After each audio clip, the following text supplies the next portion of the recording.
Okay start. हाँ ठीक है। तो लास्ट क्लास में हमने जो है ना इंट्रोडक्शन ले लिया था, वो हमारी पहली क्लास थी इकोनॉमी को लेकर। ठीक है। और उस क्लास में हमने ये समझा था कि हम अपनी इकोनॉमी को कैसे आगे बढ़ाएंगे, कैसे पढ़ाई करेंगे। ठीक है। और उसमें हमने जो 4 स्टेजेस की बात की थी, उन 4 स्टेजेस में से पहली स्टेज हमारी आज शुरू हो जाती है। तो पहली स्टेज हम शुरू करते हैं जिसमें हम बेसिक इंट्रोडक्शन या बेसिक अंडरस्टैंडिंग अपने अंदर एक क्रिएट करेंगे कि इकोनॉमी होती क्या है। ठीक है, इकोनॉमिक्स क्या होता है। वो अंडरस्टैंडिंग क्रिएट करने के बाद फिर हम डिफिनीशंस की तरफ बढ़ेंगे, फिर एनसीईआरटी, और फिर उसके बाद आगे काम करेंगे। ठीक है। तो चलिए आज की क्लास शुरू करते हैं।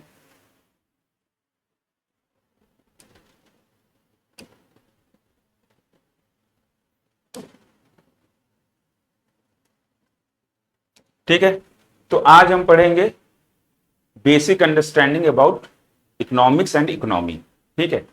तो अब अर्थशास्त्र और अर्थव्यवस्था, तो सबसे पहले हम अर्थशास्त्र समझेंगे।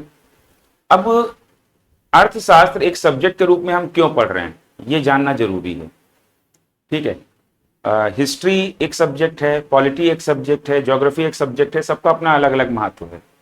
अब अर्थशास्त्र हम पढ़ रहे हैं, इकोनॉमिक्स हम पढ़ रहे हैं, तो इसकी क्या रिलेवेंसी है। ठीक है।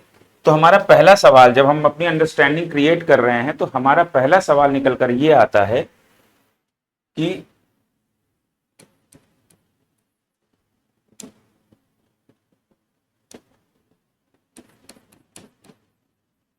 why are we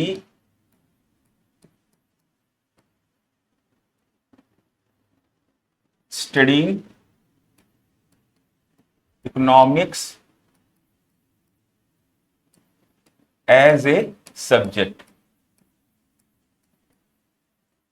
देखिए, हम हिंदी और इंग्लिश दोनों में लेकर चलेंगे, क्योंकि मुझे नहीं पता, अब ये रिकॉर्डेड क्लास है, ऑफलाइन क्लास तो है नहीं।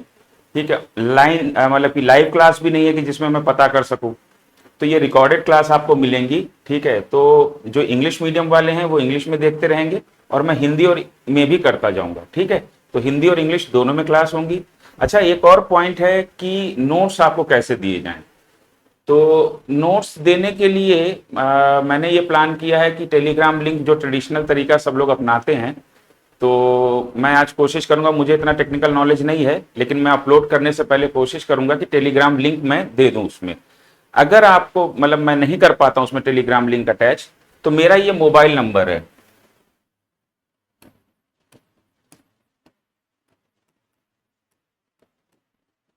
ठीक है। ये मेरा मोबाइल नंबर है, तो इस मोबाइल नंबर पे आप कांटेक्ट करेंगे, सिर्फ व्हाट्सअप करिएगा कि सर मुझे नोट्स चाहिए, तो मैं आपको नोट्स व्हाट्सअप करवा दूंगा। ठीक है। और बाकी मैं कोशिश करूंगा कि टेलीग्राम लिंक उसमें जो है ना अटैच कर दिया जाए। ठीक है। तो वहां पर आप जो है ना टेलीग्राम ग्रुप में जब जुड़ जाएंगे, तो वहां पर मैं नोट्स अपलोड करता रहूंगा, तो वहां से आपको नोट्स मिलते रहेंगे। ठीक है। तो ये अब नंबर आप लोगों ने नोट कर लिया होगा। तो चलिए अब आगे बढ़ते हैं। ठीक है। तो अब हमारा पहला सवाल ये है कि why are we studying economics as a subject. हम अर्थशास्त्र को एक विषय के रूप में क्यों पढ़ रहे हैं।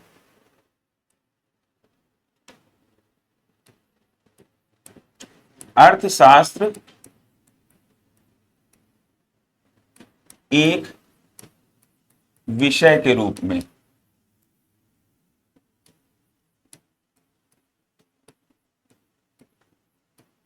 ठीक है, क्यों पढ़ रहे हैं हम।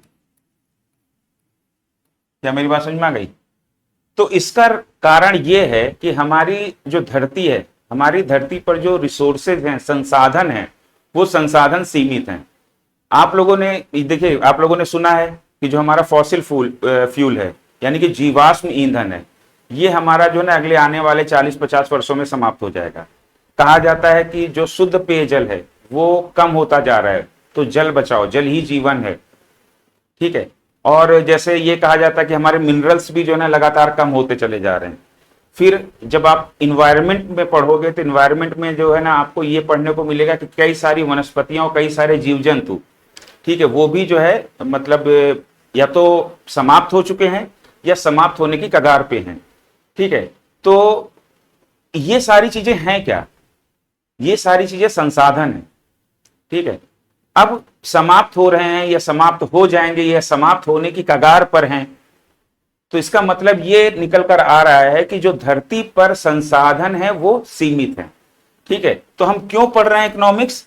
हम इकोनॉमिक्स एज ए सब्जेक्ट इसलिए पढ़ रहे हैं कि जो हमारे रिसोर्सेज हैं, resources are limited on the earth. ठीक है, संसाधन जो है ना धरती पर सीमित हैं। क्या मेरी बात समझ में आ गई? अब संसाधन सीमित हैं तो इन संसाधनों का जो यूटिलाइजेशन है, उपयोग है, इन संसाधनों का जो एलोकेशन है, ये बड़ा ही जो है ना ऑप्टिमम तरीके से होना चाहिए। ठीक है, ऑप्टिमम तरीके से अगर नहीं होगा, ऑप्टिमम मतलब कि इनका जो यूटिलाइजेशन और दैट एलोकेशन, इसको क्या कह सकते हैं हम कंबाइनली? हम ये कह सकते हैं कि इनका मैनेजमेंट, इन रिसोर्सेस का मैनेजमेंट, इन संसाधनों का प्रबंधन बहुत ही विवेकपूर्ण तरीके से होना चाहिए।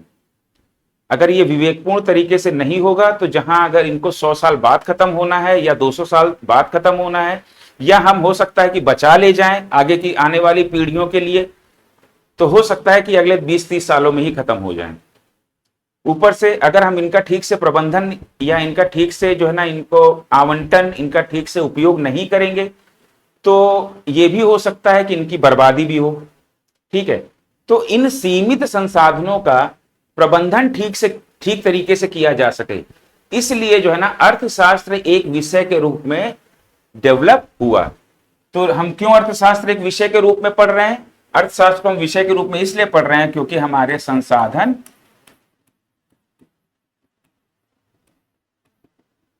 सीमित हैं।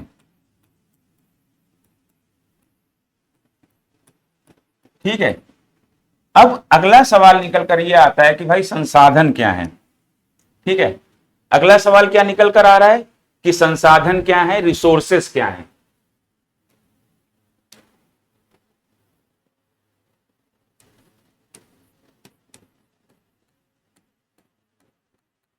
रिसोर्सेस या संसाधन। ठीक है, क्या है? ठीक, तो जो संसाधन है, इन संसाधनों का उपयोग करके हम वस्तुओं और सेवाओं का निर्माण करते हैं। तो हम ये भी कह सकते हैं कि संसाधन वस्तुओं और सेवाओं के उत्पादन के लिए आगत हैं। अगर इसको डिफिनीशन के रूप में कहें तो पहले हम डिफिनीशन लिख लेते हैं फिर समझते हैं। तो संसाधन है, रिसोर्सेस क्या है? Inputs for the production of goods and services. ठीक है, वस्तुओं और सेवाओं के उत्पादन के लिए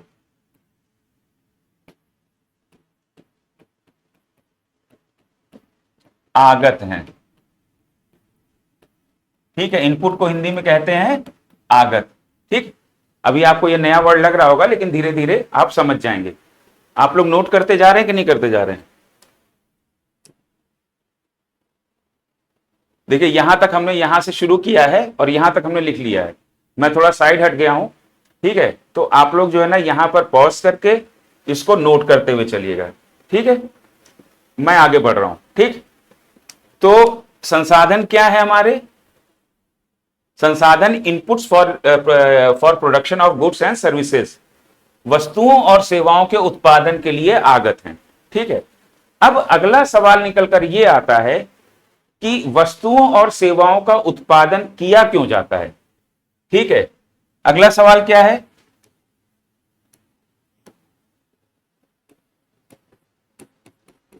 Y are we producing goods and services?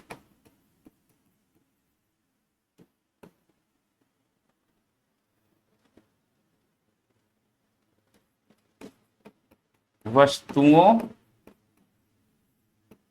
और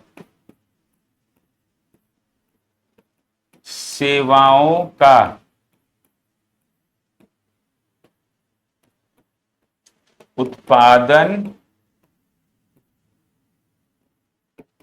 क्यों किया जाता है।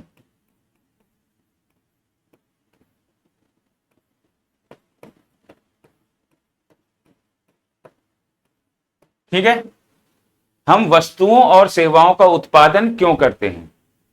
तो हम वस्तुओं और सेवाओं का उत्पादन इसलिए करते हैं ताकि हम अपने जीवन स्तर को ऊपर उठा सकें। अब जैसे वस्तुएं क्या हैं, जो मैंने कपड़े पहने हुए हैं, जो आपने कपड़े पहने हैं, जिस टेबल पर बैठकर आप लिख रहे हैं, जिस मोबाइल में या जिस लैपटॉप में आप में इस लेक्चर को देख रहे हैं, जिस पेन का यूज कर रहे हैं, तो ये सारी क्या है, वस्तुएं हैं। आप एक घर में बैठे हुए हैं, छत के नीचे बैठे हुए हैं, ठीक है, तो उसमें ईंटें वगैरह लगी हुई हैं, तो ये सारी चीजें हैं क्या, वस्तुएं। सर्दियों में आप स्वेटर पहन लेते हैं, वस्तुएं हैं। सेवाएं क्या है, मैं आपको पढ़ा रहा हूं, सेवा है। इससे आपको क्या फायदा हो रहा है, इससे आपका जो है ना, आपका ज्ञान बढ़ रहा है, आपकी समझने की क्षमता बढ़ रही है, आपके कंपीट करने की क्षमता बढ़ रही है। ठीक है, उसके बाद बैंक आपको जो है ना बैंकिंग की सुविधा दे रहा है, तो वो भी एक तरीके की सेवा है, वहां पर आपका पैसा सुरक्षित है। तो ये क्या है, आपका जीवन स्तर बेहतर हो रहा है कि नहीं हो रहा है। तो वस्तुओं और सेवाओं का उत्पादन हम कर क्यों रहे हैं, ताकि हम अपने जीवन स्तर को ऊपर उठा सकें, ताकि हम बेहतर तरीके से जी सकें।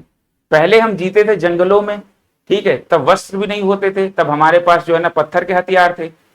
लेकिन धीरे धीरे हमने जो है ना वस्तुओं का निर्माण करना शुरू किया, फिर हमने जो ना हथियार बना लिए, पत्थर के नुकीले हथियार बना लिए, छालों को, और उसके बाद जो है ना जो जानवर थे उनकी खालों को हमने पहनना शुरू कर दिया। तो उनकी खाल को हमने जब मतलब पहनने लायक बनाया तो एक वस्तु बना ली ना। तो इस तरीके से क्या है, धीरे धीरे लाखों साल में हमारा जीवन स्तर सुधरता चला गया। क्या मेरी बात समझ में आ गई। तो वस्तुओं और सेवाओं का उत्पादन हम क्यों करते हैं, वस्तुओं और सेवाओं का उत्पादन हम इसलिए करते हैं ताकि हम अपने जीवन को बेहतर बना सकें।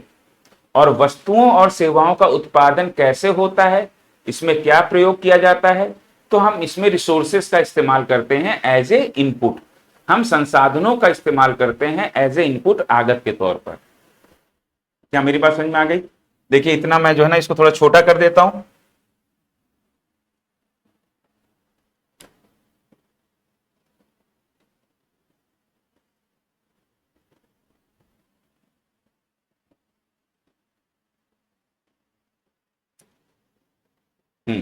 अब मैं हट रहा हूं, 3 या 4 सेकंड के लिए। आप लोग जो है ना इसका स्क्रीनशॉट ले लो, या फिर जो है ना पॉज करके नोट कर लेना बाद में।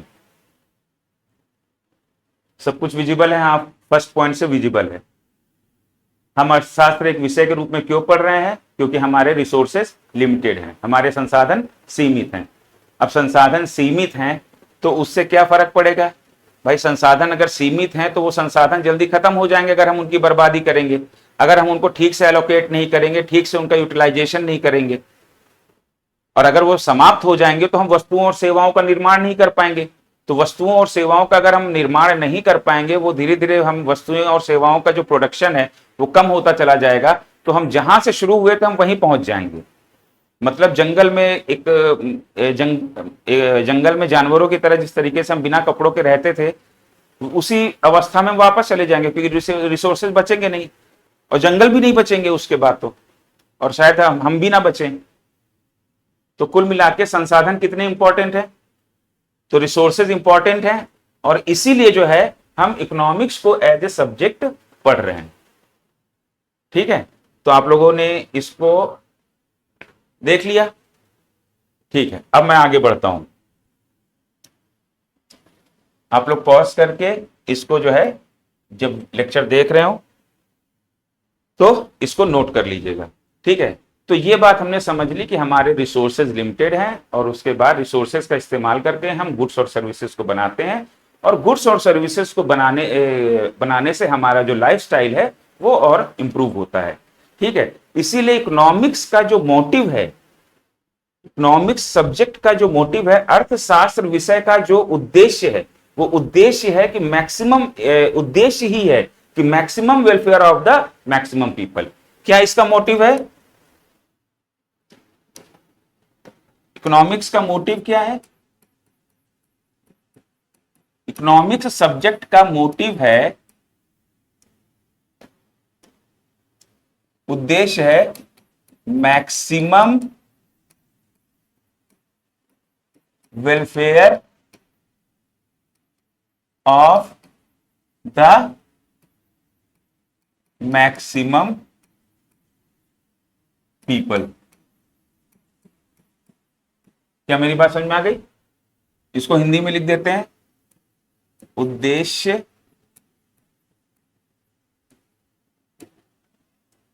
अधिकतम लोगों का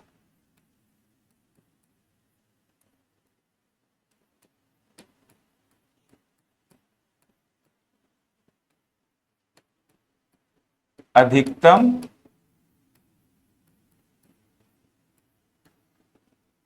कल्याण।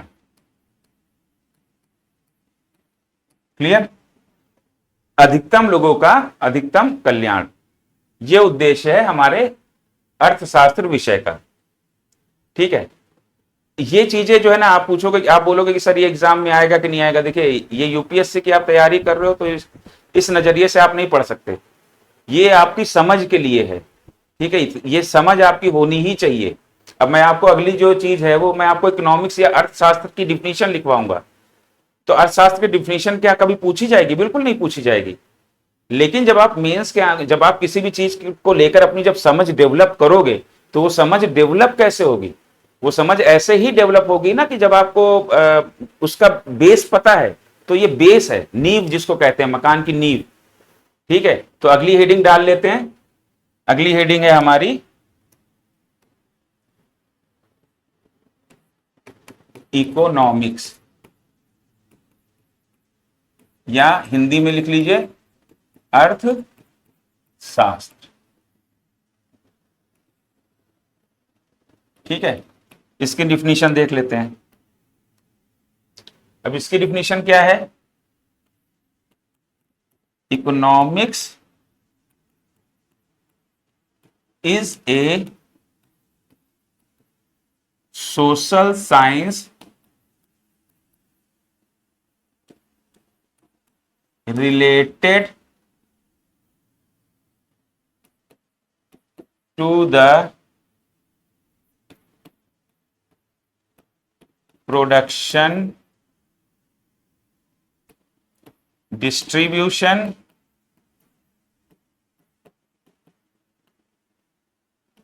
and consumption of goods and services by using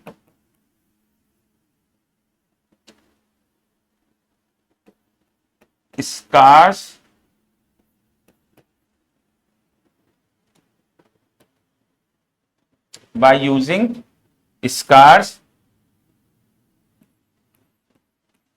resources to uplift the standard of living। ठीक है, तो डिफिनीशन क्या हो गई? Economics is a social science. देखिए, इकोनॉमिक्स विज्ञान की तरह कोई मतलब टेक्निकल सब्जेक्ट नहीं है कि आप उसमें बोलोगे कि सर फॉर्मूले वगैरह होते हैं और बड़ी कैलकुलेशन होती है। नहीं नहीं, वो प्योर सोशल साइंस है। वो भी एक सामाजिक विज्ञान का विषय है। जैसे आपका इतिहास है, जैसे आपका भूगोल है, पॉलिटी है, वैसे ही अर्थशास्त्र इकोनॉमिक्स भी सामाजिक विज्ञान का ही एक विषय है। ठीक है, जब आप धीरे धीरे जब इकोनॉमिक्स को समझते जाओगे तो लास्ट में आपको समझ में आएगा कि वास्तव में, क्योंकि ये जो इकोनॉमिक्स है ये ह्यूमन नेचर पे बहुत डिपेंड करता है। ठीक है, ह्यूमन सेंटिमेंट्स पर, इंसान के बिहेवियर पे, इंसान के की भावनाओं पे ये विषय बहुत ज्यादा डिपेंड करता है। ठीक है, तो जब इंसान की भावनाओं पे और इंसान के नेचर पर जब ये डिपेंड कर रहा है तो मतलब आप समझ सकते हैं ना कि मांग कब ज्यादा होगी, क्यों मांग उसने ज्यादा कर दी, उसको जरूरत नहीं थी, उसने मांग कम क्यों कर दी, सप्लाई कम क्यों हो गई, सप्लाई ज्यादा क्यों हो गई, महंगाई को कैसे कंट्रोल किया। ठीक है, शेयर मार्केट सेंटिमेंट्स पे चलता है, आपने सुना है कि नहीं सुना है, न्यूज में सुना होगा। ठीक है, तो ये भी एक सोशल साइंस है। तो economics is a social science related to the production, distribution and consumption of goods and services by using scarce resources to uplift the standard of living। ठीक है, हिंदी में लिख लेते हैं।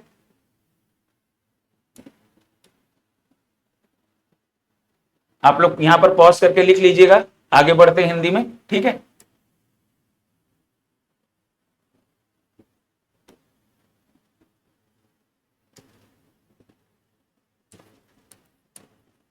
अर्थशास्त्र एक सामाजिक विज्ञान है जो मानव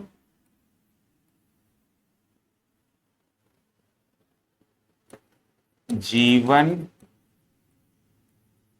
को बेहतर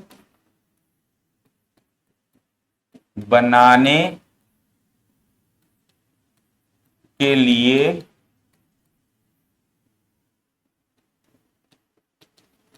सीमित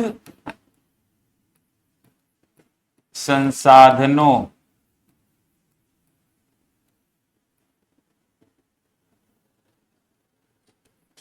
के उपयोग द्वारा वस्तुओं और सेवाओं के उत्पादन,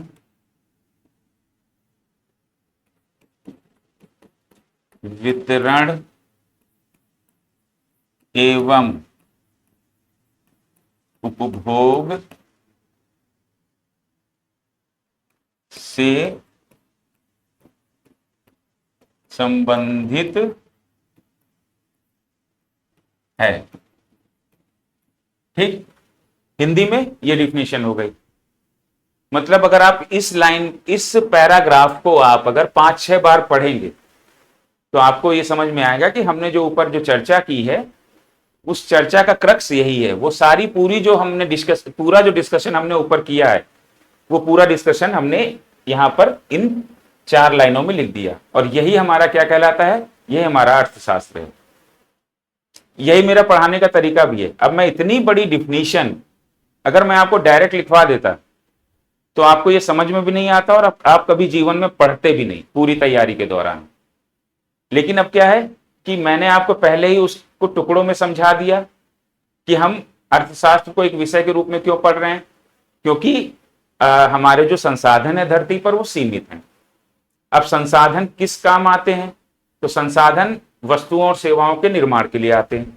वस्तुओं और सेवाओं के निर्माण से क्या, उत्पादन से या निर्माण से क्या होता है, तो वस्तुओं और सेवाओं का जब उत्पादन होता है तो उनका उपयोग करके हम जो है अपने जीवन स्तर को बेहतर बनाते हैं।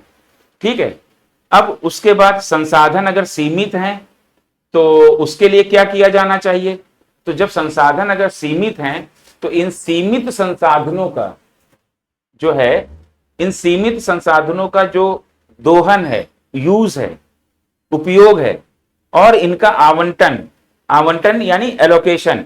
आवंटन क्या होता है, आवंटन का मतलब ये नहीं होता कि जो है ना, मतलब जैसे आप न्यूज़पेपर में पढ़ते हैं कि डीएम ने या किसी जिलाधिकारी ने भूतपूर्व सैनिक को भूमि आवंटित की, तो ये वो आवंटन नहीं है, वो बांटना हो गया। यहां पर आवंटन का मतलब है कि जो हमारे संसाधन है, संसाधन किस प्रकार की वस्तुओं और सेवाओं के उत्पादन के लिए उपस्थित हैं। या फिर किस प्रकार की वस्तुओं और सेवाओं के लिए उनको प्रबंधित किया गया है। यहां पर आवंटन का मतलब ये है कि संसाधन किस प्रकार की वस्तुओं और सेवाओं के निर्माण के लिए उपयोग किए जाएंगे, उत्पादन के लिए उपयोग किए जाएंगे, यहां पर आवंटन है। तो संसाधन सीमित हैं, तो इनका आवंटन भी ठीक तरीके से किया जाना चाहिए। अभी आवंटन और यूटिलाइजेशन, उपयोग या दोहन, इसको हम आगे पढ़ेंगे, ठीक है। तो आपको ये समझ में आ गया ना कि सीमित संसाधन है तो इनका प्रबंधन ठीक से होना चाहिए। संसाधन क्या होते हैं? इनपुट होते हैं, ठीक है। तो ये हमारा क्या हो गया? ये हमारे इकोनॉमिक्स की डिफिनीशन हो गई। आपकी एक समझ के लिए ये सारी चीजें हो गई। अब उसके बाद आगे बढ़ते हैं। इकोनॉमिक्स कितने प्रकार की होती हैं? ठीक है, तो इकोनॉमिक्स भी दो प्रकार की होती है।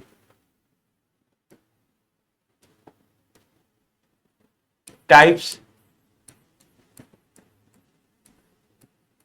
वैसे पूरा टेलीग्राम लिंक अगर मैं डालूंगा इस पे, ठीक है, इस पे टेलीग्राम लिंक अपलोड होगा, नहीं तो मैंने व्हाट्सएप नंबर आपको लिख के दे ही दिया है। व्हाट्सएप नंबर पे आप कांटेक्ट करिएगा, आपको व्हाट्सएप कर दिया जाएगा। और टेलीग्राम लिंक इसमें पड़ जाता है अगर, तो टेलीग्राम लिंक डाल देंगे, तो नोट्स में ये सारी चीजें हैं, ठीक है। तो आप लेकिन फिर भी आप अपने नोट्स बनाते चलो, अपने हैंड रिटेन। वो नोट्स आपको जब मिल जाएंगे तो उनसे अपना करेक्ट कर लेना या उनका प्रिंट आउट निकलवा लीजिएगा, ठीक है। तो अब देखते हैं हमारा इकोनॉमिक्स या अर्थशास्त्र को कितने भागों में बांटा गया है। तो अर्थशास्त्र को दो भागों में बांटा गया है। टाइप्स की जगह आप डिवाइडेड इन टू पार्ट्स लिख दीजिए, ठीक है, ये ज्यादा बेहतर लग रहा है। Economics is divided in economics is divided in two parts, ठीक है। पहला पार्ट कौन सा है? Micro economics. और दूसरा पार्ट कौन सा है? मैक्रो इकोनॉमिक्स, ठीक है। चतुर्थ श्रेणी के एग्जाम में भले पूछ दिया जाए, ये आरओ में कभी नहीं पूछा जाएगा, या यूपीएससी तो भूल ही जाइए, पीसीएस में भी कभी नहीं पूछा जाएगा। चतुर्थ श्रेणी के एग्जाम में भले ही माइक्रो और मैक्रो ये सब पूछ दिया जाए, ठीक है। तो इसको पहले हिंदी में देख लेते हैं कि अर्थशास्त्र के दो भाग हैं। अर्थशास्त्र विषय को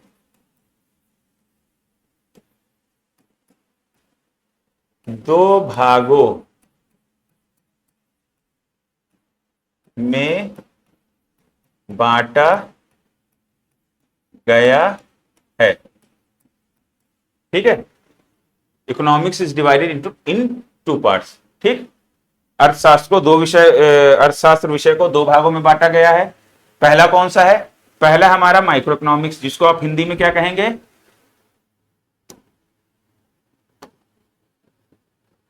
व्यष्टि अर्थशास्त्र।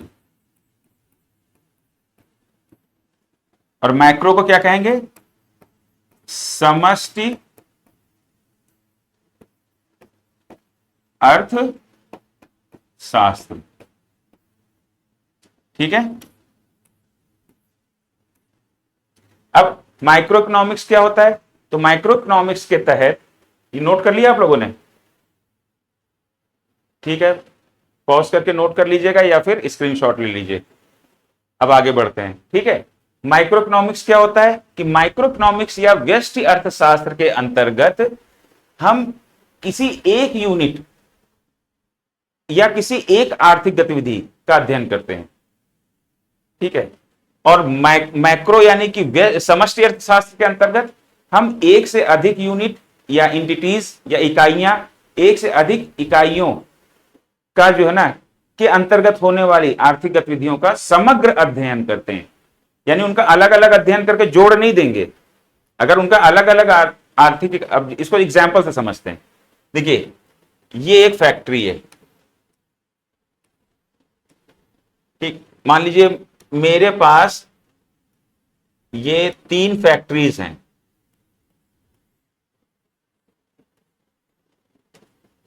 ठीक, ये मेरे पास 3 फैक्ट्रीज हैं। ठीक, अब इन फैक्ट्रीज में, वो फैक्ट्री जैसे दिख नहीं रही है लेकिन आप लोग कंसीडर कर सकते हैं, ये factory number 1, factory number 2, factory number 3। मैं एक बिजनेसमैन हूं और मेरे पास 3 फैक्ट्रीज हैं। ठीक है, अब जैसे मैं किसी एक फैक्ट्री में जो भी इकोनॉमिक एक्टिविटीज हो रही हैं, ठीक है, उसका क्या हिसाब किताब है, कितना माल आया, कितना गया, कितना हमने लेबर को दिया, सब कुछ ये जो हमने कैलकुलेशन किया, तो जब हम एक फैक्ट्री का कर रहे हैं तो ये हमारा माइक्रो इकोनॉमिक्स के तहत आएगा, यानी कि व्यष्टि अर्थशास्त्र के अंतर्गत आएगा। लेकिन जब समष्टि अर्थशास्त्र की बात हो रही है तो इसका मतलब है कि मेरी जो पूरी की पूरी कंपनी है जिसमें 3 फैक्ट्रियां चल रही हैं, ठीक है, तो इन तीनों फैक्ट्रियों के अंतर्गत होने वाली जो इकोनॉमिक एक्टिविटीज हैं उनका जो है ना कंबाइंड या कॉम्प्रिहेंसिव स्टडी की जाएगी। क्या मेरी बात समझ में आ गई? अब जैसे इस फैक्ट्री, ये कोई फैक्ट्री 1, 2, 3 है और मेरी कंपनी का नाम है कि गौरव ग्रुप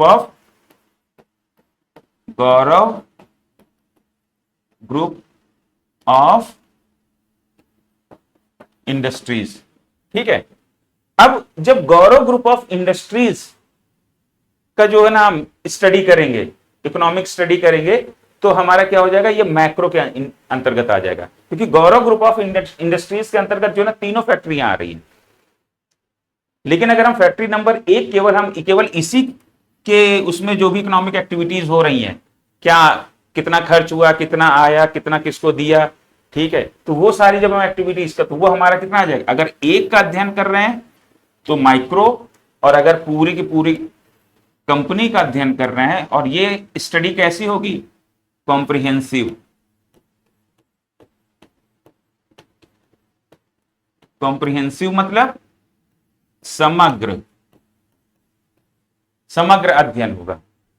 तो ये हमारा क्या हो जाएगा, ये हमारा हो जाएगा आपका मैक्रो, यानी कि समष्टि अर्थशास्त्र। ठीक है, अब जैसे हमारा नेशनल इनकम है, भारत की जीडीपी या भारत की राष्ट्रीय आय, तो भारत की राष्ट्रीय आय है, तो वो उसका जब हम अध्ययन कर रहे हैं तो वो हमारा क्या, भारत के संदर्भ में अगर हम देखें, राज्यों से, जो हमारा भारत राज्यों और केंद्र शासित प्रदेशों से मिलकर बना है, अगर उस संदर्भ में हम भारत की राष्ट्रीय आय की गणना कर रहे हैं या भारत की जीडीपी की गणना कर रहे हैं, तो वो हमारा किसके अंतर्गत आएगा, मैक्रो के अंतर्गत।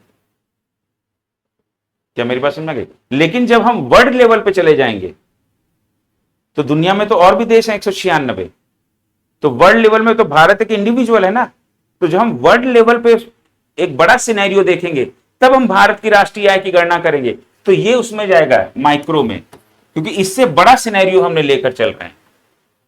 क्या मेरी बात समझ में आ गई? तो ये एक तुलनात्मक अध्ययन है।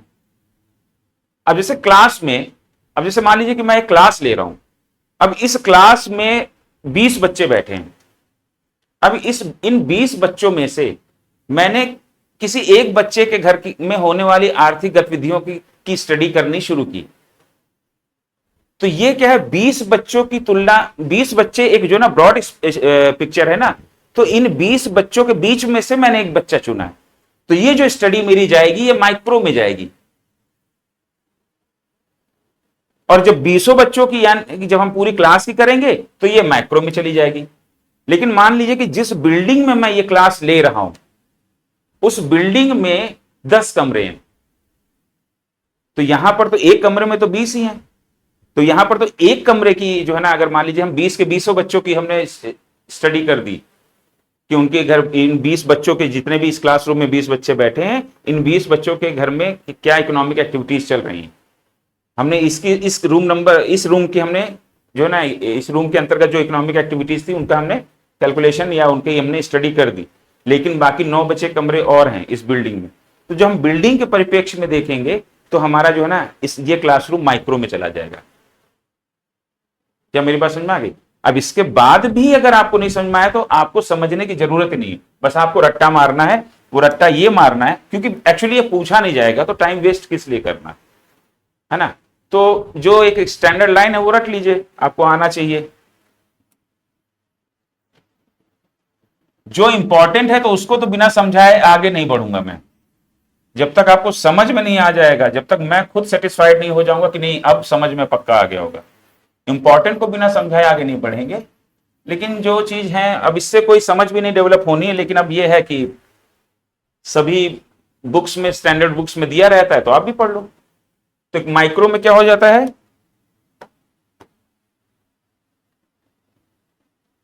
Study of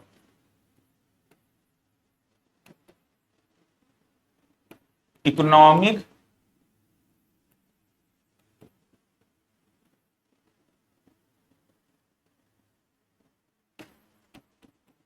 activities of one unit. ठीक है, और मैक्रो में क्या कर लोगे,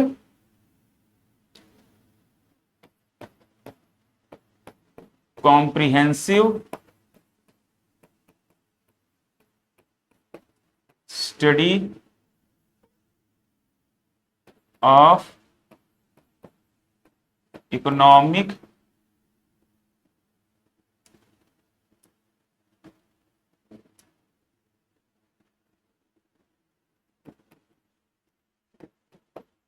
activities of more than one unit, या आप इसको एंटिटी भी लिख सकते हैं। ठीक है, तो एक इकाई के अंतर्गत, हिंदी में लिख लीजिए, एक इकाई के अंतर्गत होने वाली आर्थिक गतिविधियों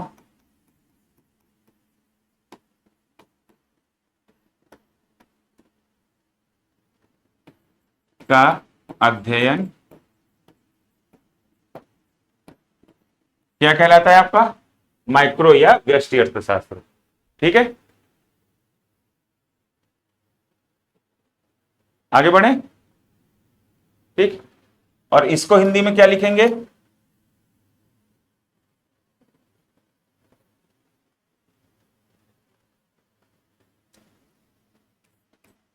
एक से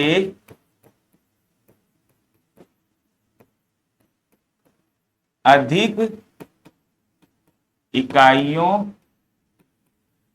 के अंतर्गत होने वाली आर्थिक गतिविधियों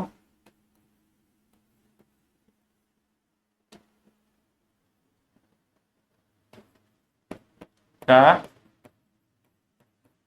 समग्र अध्ययन। ठीक है,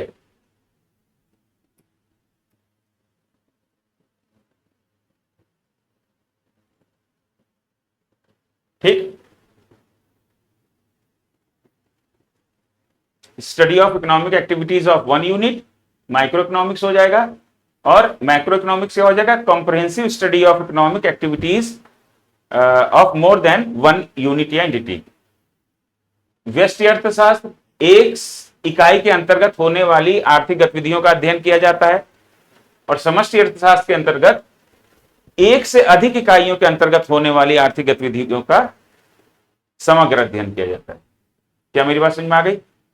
तो इकोनॉमिक्स की डिफिनीशन और उसके हम कितने पार्ट्स में उसको डिवाइड किया गया वो हमने देख लिया। ठीक है, तो अब आगे बढ़ें, अब आगे बढ़ते हैं। ठीक, अब देखते हैं कि रिसोर्सेस क्या होते हैं। तो रिसोर्सेज मैंने पहले ही बता दिया, वहां पर तो मैंने समझाया था, यहां लिख लेते हैं। ठीक है, तो रिसोर्सेस क्या है,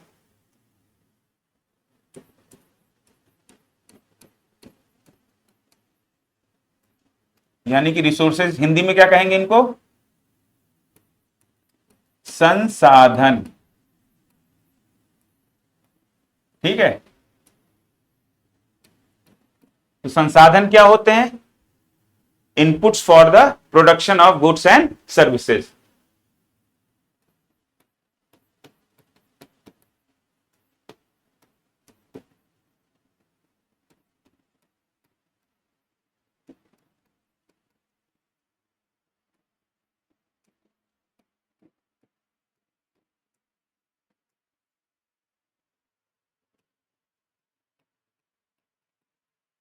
सर्विसेज, ठीक है, यानी कि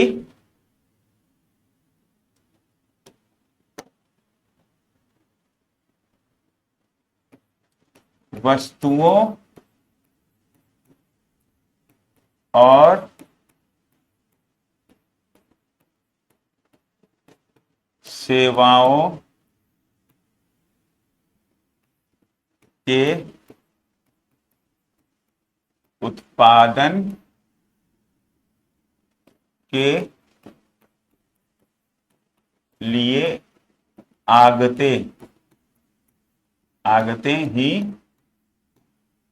संसाधन है। संसाधन है, ठीक है, क्या मेरी बात समझ में आई? संसाधन क्या होते हैं?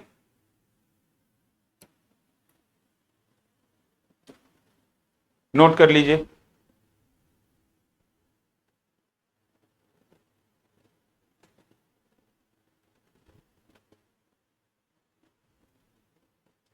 अब आगे बढ़े, अब देख लेते हैं। अभी देखिए, हमें ऊपर हमने चर्चा की है, हमने डिस्कशन किया है, हमने ऊपर यह डिस्कशन किया है कि संसाधन हमारे सीमित हैं, लिमिटेड हैं। तो ये जो संसाधन है और लिमिटेड हैं। तो संसाधन को हम पहले समझ लेते हैं, फिर उसके बाद लिमिटेड है या सीमित है उसके लिए क्या हम चीजें कर रहे हैं उसको हम समझेंगे। ठीक है, तो पहले संसाधन की डिफिनीशन समझ ली, संसाधन होते क्या है आपको पता होना चाहिए। अब उसके बाद यह है कि संसाधन कितने प्रकार के होते हैं। तो टाइप्स ऑफ रिसोर्सेस,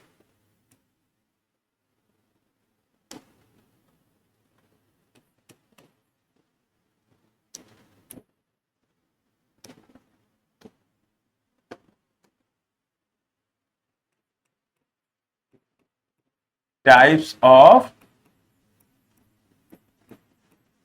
रिसोर्सेस, ठीक है, संसाधनों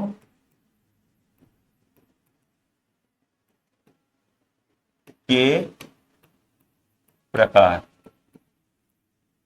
ठीक, संसाधनों के प्रकार।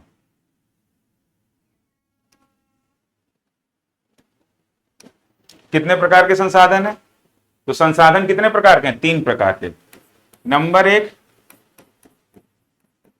नेचुरल रिसोर्सेस, जिसको आप हिंदी में कहेंगे प्राकृतिक संसाधन।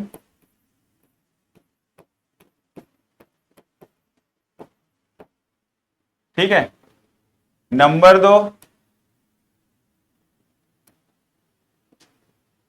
अच्छा हाँ, प्राकृतिक संसाधन भी 2 प्रकार के होते हैं।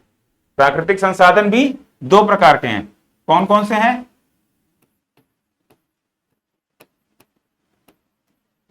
रिन्यूएबल और नॉन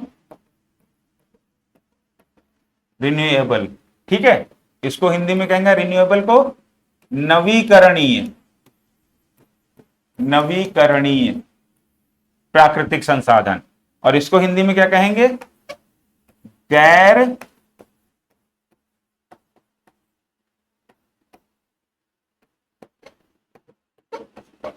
गैर नवीकरणीय प्राकृतिक संसाधन। ठीक है, तो नेचुरल रिसोर्सेस प्राकृतिक जो संसाधन है हम इसको देखेंगे, और उसके बाद प्राकृतिक संसाधन 2 भागों में बटा हुआ है, नवीकरणीय प्राकृतिक संसाधन और गैर नवीकरणीय प्राकृतिक संसाधन। Renewable natural resources and non renewable natural resources. दूसरा कौन सा टाइप है रिसोर्सेस का? दूसरा है man made, natural sorry man made resources. ठीक है, इसको हिंदी में कहेंगे मानव निर्मित संसाधन।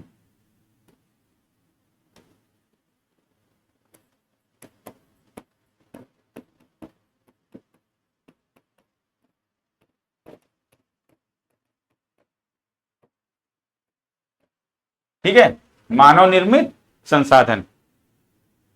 उसके बाद तीसरा कौन सा है? Human resource.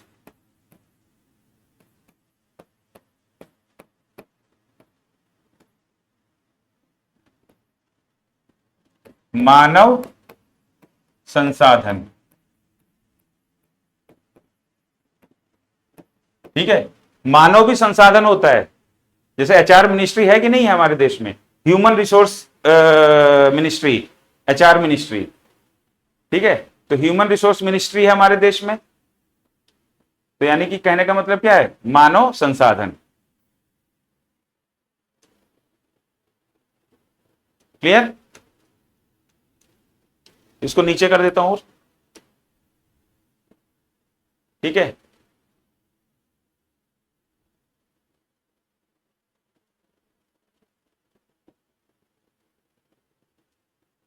आप लोग नोट करते हुए चलिएगा।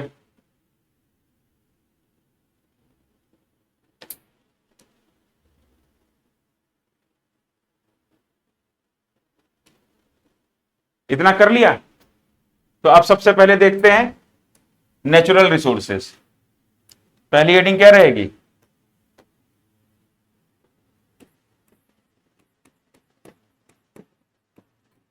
नेचुरल रिसोर्सेस, यानी कि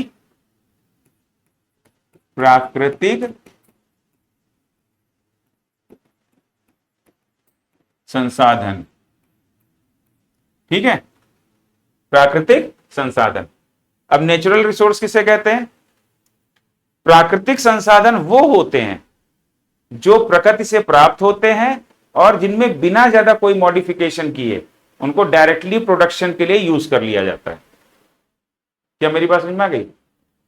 नेचुरल रिसोर्स क्या हो गए? अगर उसे मॉडिफिकेशन कर दिया तो वो मैन मेड रिसोर्स हो जाएगा।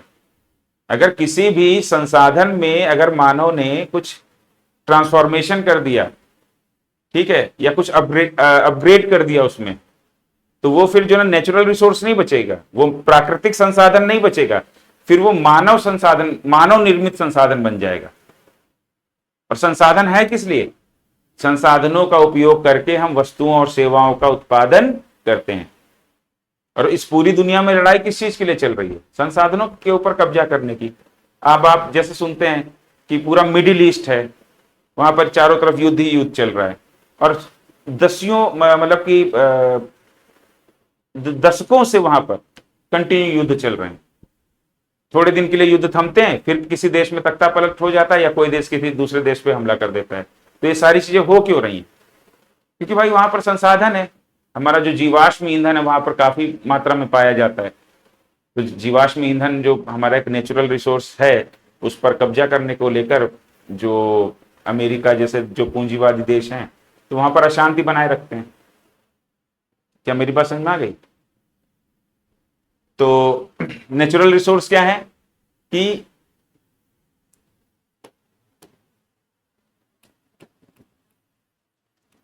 obtained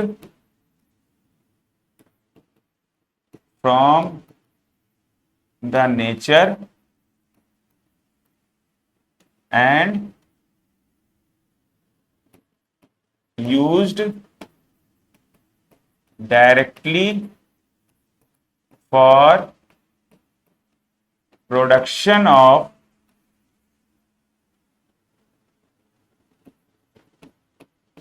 goods and services without any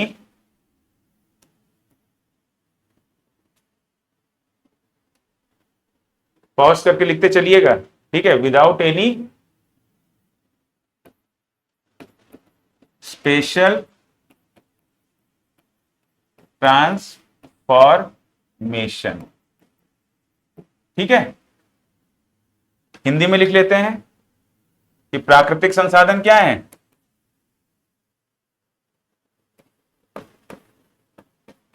प्रकृति से प्राप्त होते हैं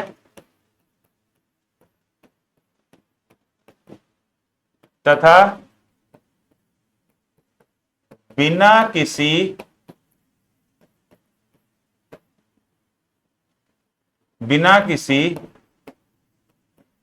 विशेष बदलाव के वस्तुओं और सेवाओं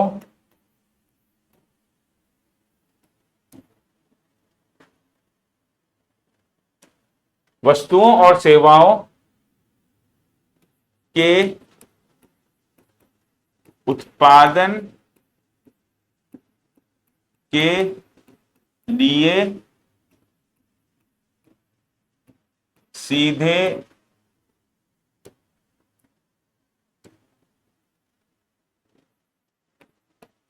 इस्तेमाल कर लिए जाते हैं। प्राकृतिक संसाधन हो गया। ठीक है, नोट कर लीजिए इसे। मैं इसीलिए बीच बीच में हट रहा हूं कि आप जो है ना इसको नोट करते चलो, ऐसा ना हो कि मतलब कहीं पर भी कोई भी चीज आपकी मिस हो जाए। क्या मेरी बात समझ में आ गई? हम बहुत ज्यादा तेज तो नहीं चल रहे हैं, क्योंकि अभी मुझे लग रहा है कि इतना तेज हमें चलना नहीं चाहिए। मैं शुरुआत में ये सोच के चल रहा था। चलिए ठीक है, पॉज करके नोट कर लीजिएगा। मैं शुरुआत में ये सोच के चल रहा हूं कि हम बहुत ही धीरे धीरे चलें, क्योंकि अगर पहले ही गियर में हमने एक्सीलेटर ज्यादा तेज दे दिया तो जैसे स्कूटर या बाइक होती है ना, तो उसका अगला टायर जंप कर जाता है। तो मैं ज्यादा तेज एक्सीलेटर नहीं देना चाहता हूं। ठीक है, तो इसीलिए मैं आज की क्लास यहीं पर रोक रहा हूं। ठीक है, इसके बाद अभी मैं और रिकॉर्ड करूंगा, और वो रिकॉर्ड दूसरे भाग में होगा, यानी कि हमारी क्लास नंबर 3 होगी। ठीक है, लेकिन वो क्लास नंबर 3 में इसके साथ मैं इसलिए यहां पर रोक रहा हूं ताकि अब इतना देखने के बाद जो आप अपने नोट्स बनाओगे उसके बाद उनको 2-3 बार पढ़ लो, और 2-3 बार पढ़ने के बाद फिर उसके बाद आप जो है ना आपके दिमाग में पिक्चर क्लियर हो जाए, फिर हम थोड़ा सा एक्सीलेटर और देंगे। क्या मेरी बात समझ में आ गई? तो फिर थोड़ा एक्सीलेटर और देंगे फिर उसके बाद, ताकि हम गियर बदलने की स्थिति में आ जाएं। क्या मेरी बात समझ में आई? तो इसीलिए अब यहीं पर मैं क्लास रोक रहा हूं। आप लोग जो है ना इसको पढ़िए, अपने नोट्स को देखिए, क्लास को देखिए, और उसके बाद जो है ना ये दूसरी क्लास है। वास्तव में क्लास तो आज शुरू हुई है, तो इसको तो मैं पहली क्लास कंसीडर करूंगा, क्योंकि जो पहली जो क्लास मैंने ली थी वो एक तरीके से इंटरेक्शन और इंट्रोडक्शन जैसा टाइप का था, इकोनॉमिक्स को लेकर और मेरा क्या प्लान है आप लोगों को लेकर, तो उस पर हमने चर्चा की थी। ठीक है, तो यहां पर मैं क्लास रोक रहा हूं। अगली क्लास में इसके आगे से हम लोग जारी रखेंगे। पहले यहां तक समझिए, और समझने के बाद तब इसके बाद अगली क्लास देखिएगा। ठीक है, तो चलिए आज की क्लास यहीं समाप्त करते हैं, मिलते हैं अगली क्लास में।